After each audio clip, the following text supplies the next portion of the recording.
6 mois après la fermeture du point de service de la coopérative de Caraquette, les citoyens de Maisonnette reçoivent un cadeau de Noël en avance.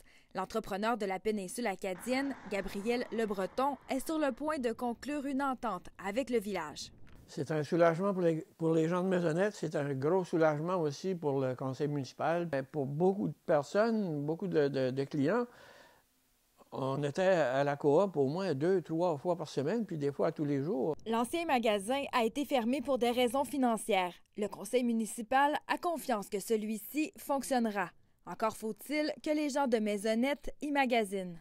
Si ça ferme de nouveau, c'est fini, là. Faut vraiment se serrer les coudes puis se dire qu'il faut appuyer notre magasin.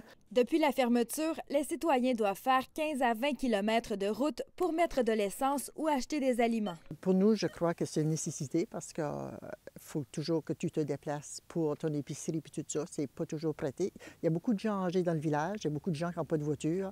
Carmel et Martin Godin faisaient leur épicerie depuis 46 ans à Maisonnette. Ils habitent juste en face. Ils ont trouvé difficile la fermeture de la coop. Là, c'était comme mal commode. Surtout s'ils peuvent avoir le gaz aussi, là, c'est un autre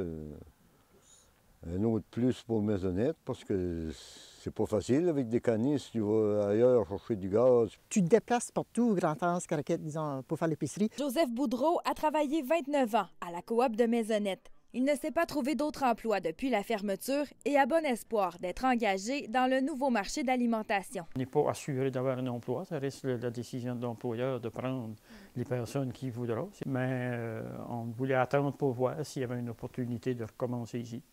Puis là, on est extrêmement soulagés. Les détails concernant la date d'ouverture du magasin ne sont pas encore connus, mais on parle du début de l'année 2017.